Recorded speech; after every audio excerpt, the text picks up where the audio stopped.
Bonsoir à toutes et à tous. Écoutez, voilà notre prochaine chaîne de l'EMOM qui est en cours. Donc, je suis très heureux de vous retrouver sur le web.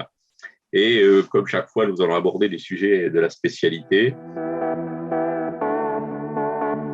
Tout d'abord, je vous fais les annonces des prochaines soirées de l'EMOM. Vous savez que maintenant, on a des soirées thématiques. Et donc, la prochaine a lieu le 3 mars. Et elle porte sur la maladie de Basedow, et c'est donc un thème très orbitopalpébral. Et comme chaque fois, nous abordons des controverses. Alors, dans cette soirée, vous aurez le docteur Spielmann qui parlera, le docteur Tavartes, le professeur Laure, qui est coordonnateur national, un des coordonnateurs nationaux en tout cas de la chirurgie orbitopalpébrale, et Florence Kohler, qui est une endocrino. Alors, pourquoi ce choix? Parce qu'il y a des controverses quant aux traitements, chirurgicaux ou non. Et donc, j'étais heureux de recevoir Florence Kohler, qui est une endocrino, qui nous donnera son avis, et ensuite d'avoir les chirurgiens. Au mois de juin, ça y est, nous avons bouclé notre thème, puisque la soirée de l'EMOM au mois de juin sera en anglais, et on en a une par an. Et elle va porter sur les récidives des améloblastomes du maxillaire. Alors, pourquoi ce thème? Eh bien, parce que sur ces lésions, il faut le rappeler, qui ne sont pas des lésions cancéreuses, il y a une controverse. L'attitude radicale est prônée par certains, c'est-à-dire considèrent qu'il faut faire des chirurgies assez larges, et à l'inverse, d'autres, encore une fois, puisque nous ne sommes pas devant des tumeurs malignes, préfèrent faire des résections conservatrices. Et donc, on aura plusieurs orateurs, bien sûr. On aura une oratrice, plus précisément, qui vient d'Indonésie, qui est le docteur Adradewi Sutikno, qui est une spécialiste de ces lésions. Il y a beaucoup de ces lésions en Indonésie, et elle défendra le point de vue plutôt radical.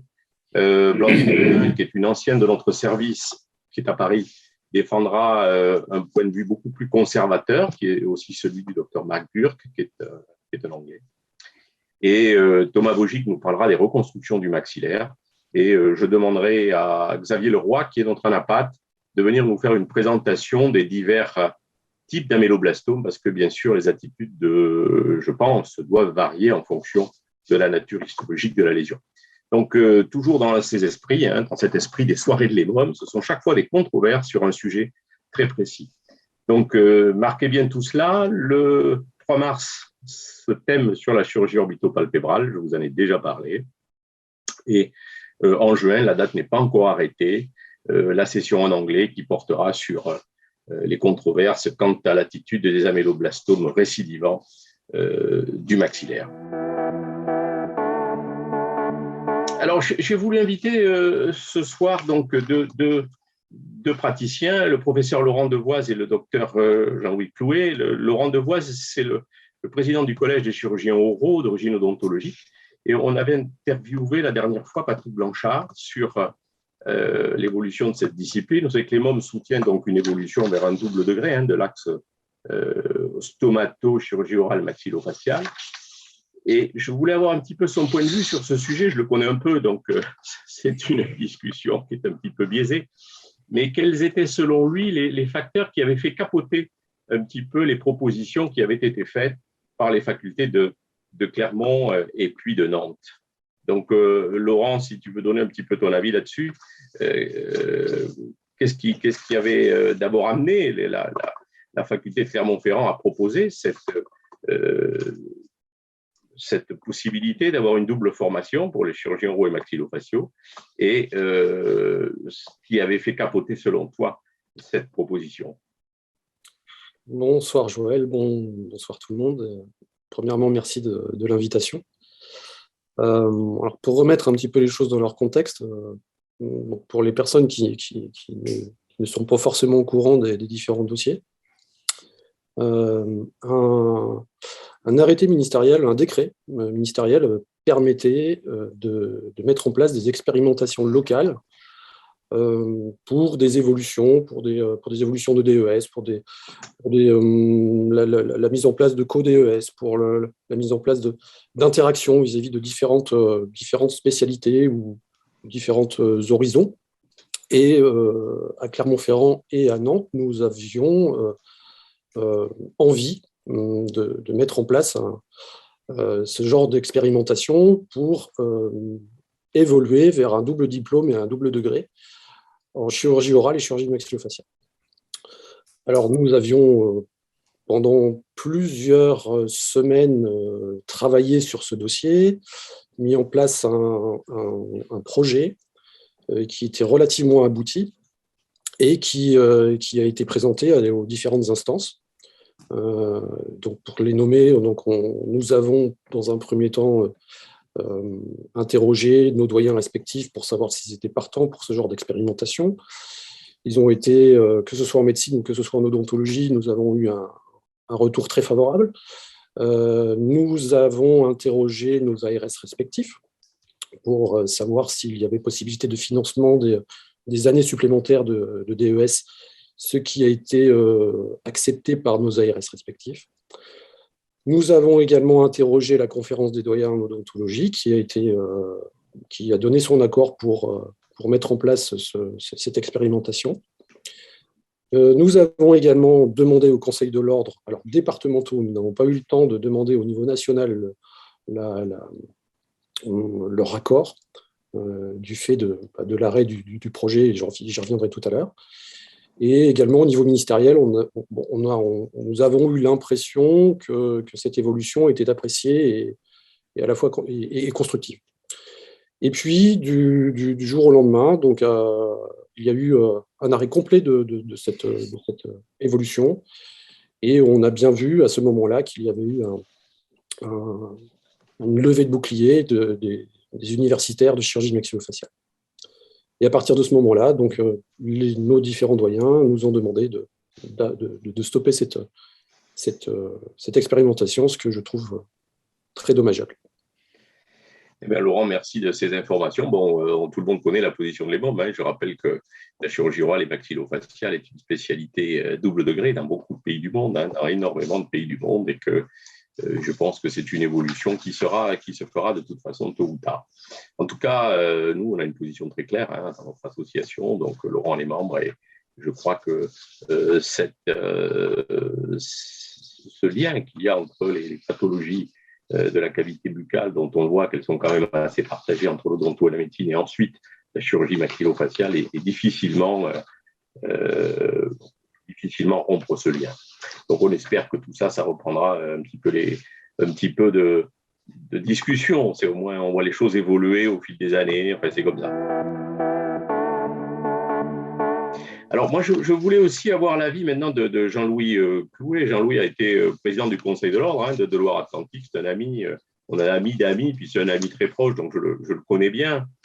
Alors, je voulais avoir ton avis, Jean-Louis, parce que à plusieurs reprises, avec Laurent qui est là et puis d'autres, on a eu l'impression qu'il y avait, à la suite de la disparition des stomatologistes et des praticiens de la cavité buccale, une perte de connaissances. Et on était un petit peu désolé, on se bat avec Laurent et d'autres à chaque fois pour essayer d'augmenter le nombre de ces spécialistes, parce que on se rend compte que ces pathologies de la cavité buccale, finalement, elles sont plus tellement connues et plus tellement diagnostiquées.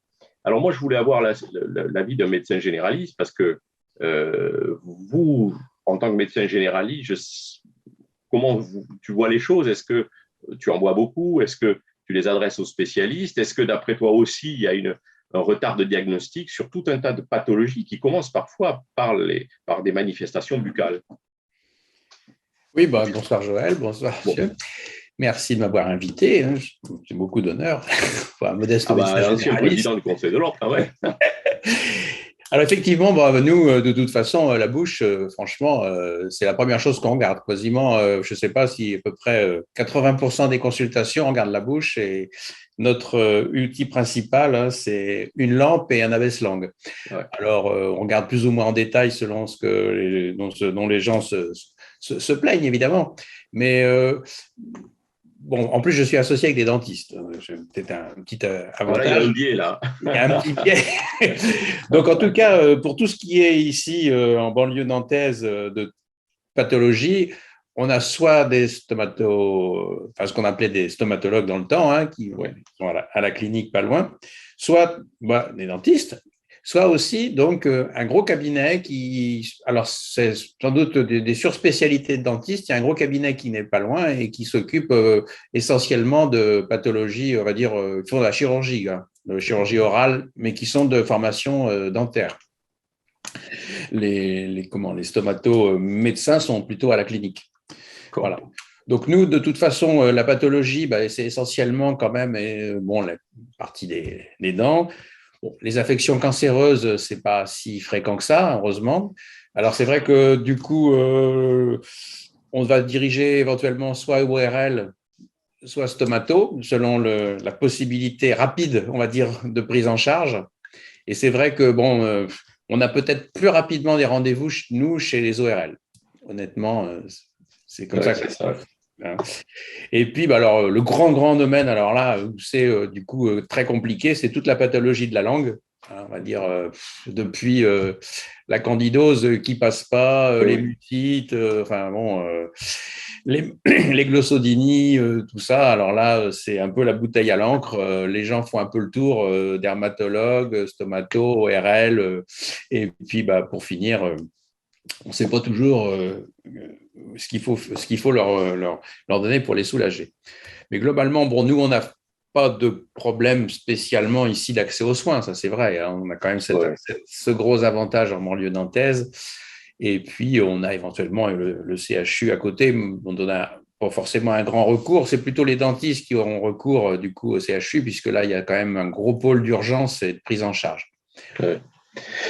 Alors, tu es probablement dans un endroit un peu privilégié, Jean-Louis, parce qu'il y avait quand même un background de l'axe odonto-stomato-maxillo à Nantes, hein, qui était très, très, très développé avec Monsieur Delair et puis toute la faculté dentaire où il y avait des gens de qualité, trapus, etc. Et c'est plutôt sur la…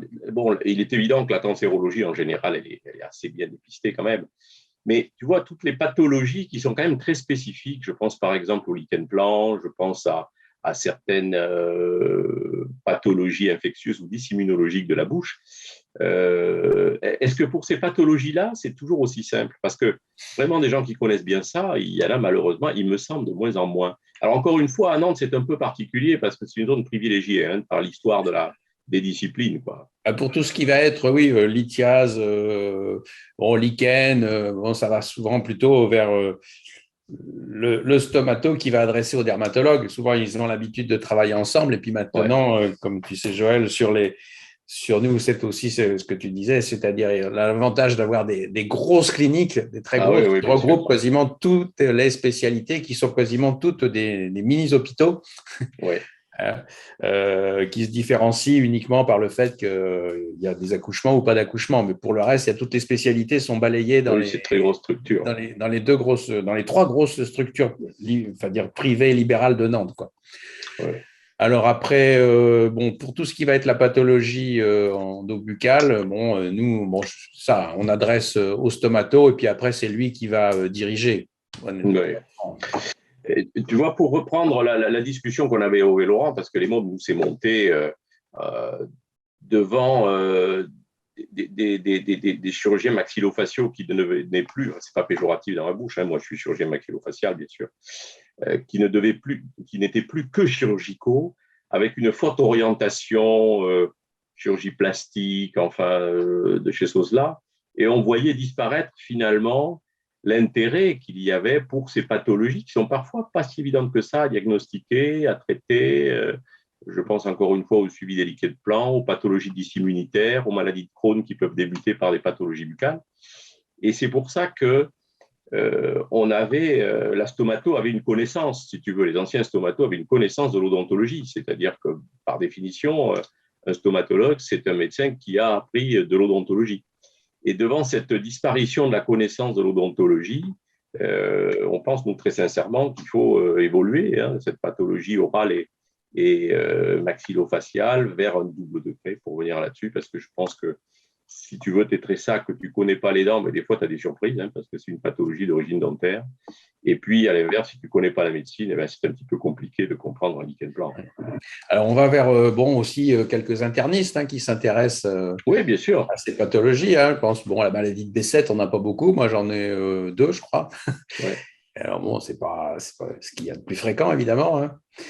Mais il faut sans doute plus de dialogue entre les spécialités. Tu as raison, c'est sûr que ça, c'est ce qui nous manque. Et puis, tout ce qui va être autrement, on appelle ça quoi, les diapnosies, là, c'est ça, les petites bien sûr, choses comme ça, là, qui sont souvent agaçantes pour les gens et sans doute pas bien méchantes, pas bien dangereuses, et qui doivent pas beaucoup exciter non plus nos confrères stomatologues pour les recevoir. Ça, Oui, mais après, si tu veux, tu vois, il faut rendre service aux gens. Hein. Moi, je me rappelle d'une histoire extravagante quand j'étais chef de clinique d'un patient qui avait un petit bouton au niveau du menton ou de la région sous-mandibulaire. Ce patient, il a traîné pendant 2 ans parce qu'il y avait chaque fois un gars qui enlevait le bouton, ça repoussait.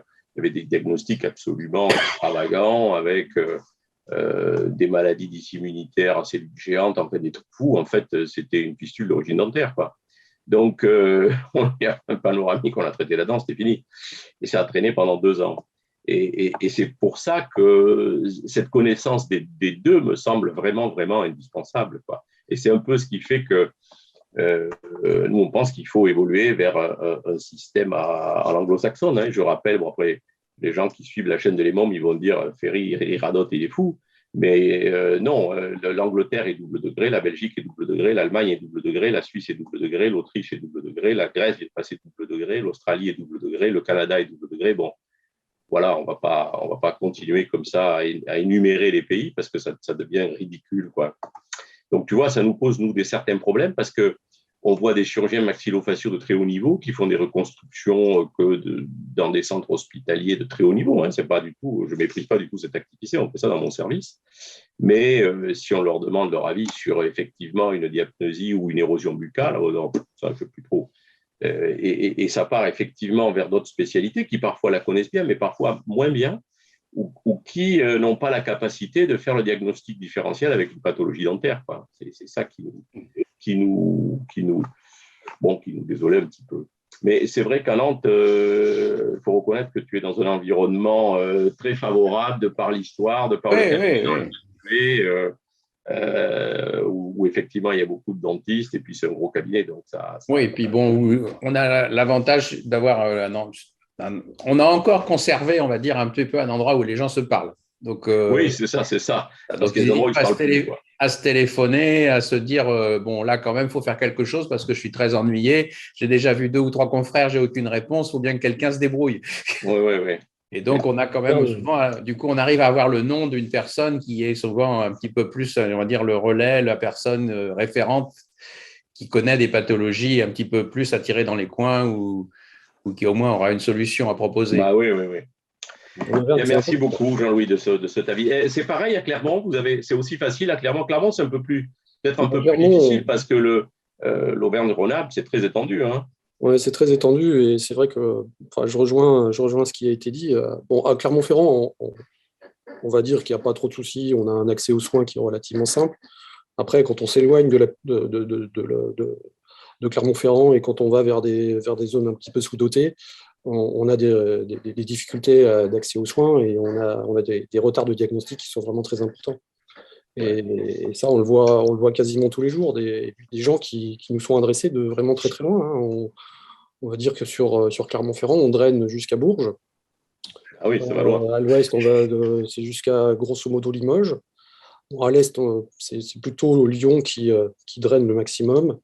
Et dans le sud, il m'arrive de voir des patients qui viennent, alors, pas de Montpellier, mais vraiment au sud de la Lozère, quoi.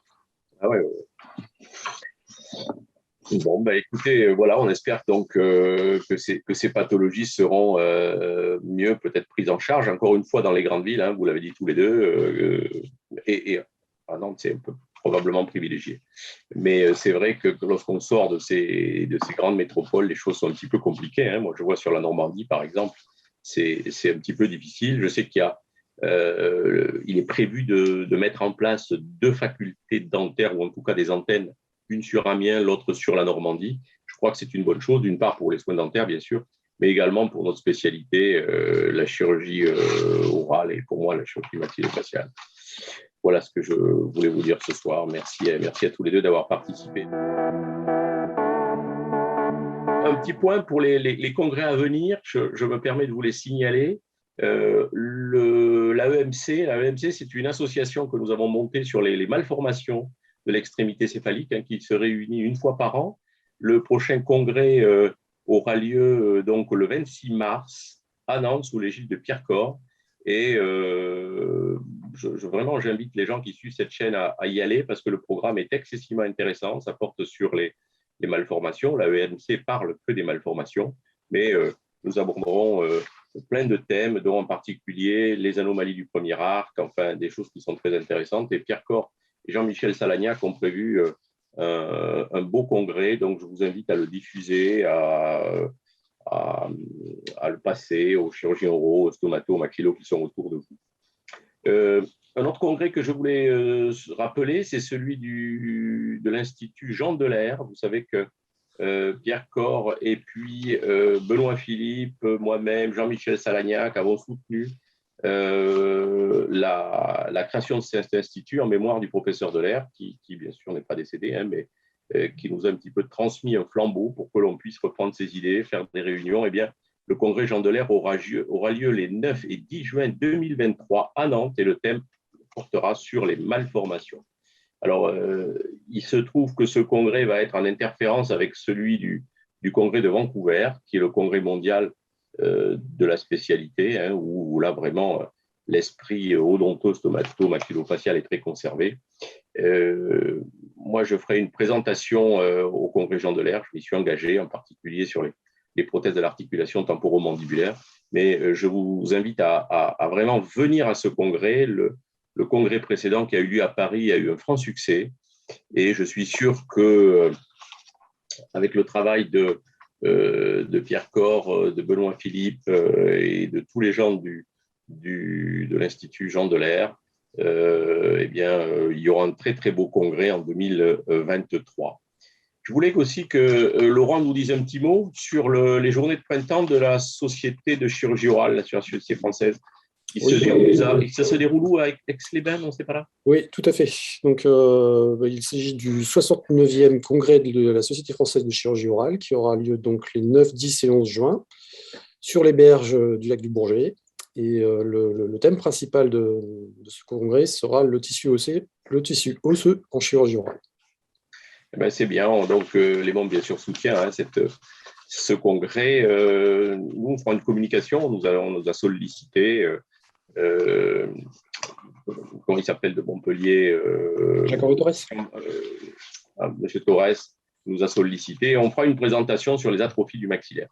Et c'est un sujet qu'on aime bien. Je ne pourrais pas, moi, personnellement, venir parce que j'ai une réunion familiale à Nantes. Alors, donc, voilà. Mais je suis sûr que ce sera un très, très, très, très beau congrès.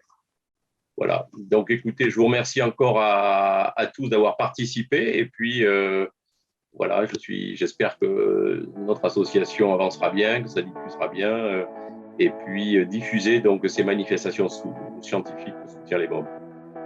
Bonne soirée. Merci Jean-Louis. Merci Laurent. Merci. Bonne soirée. Merci. Au revoir.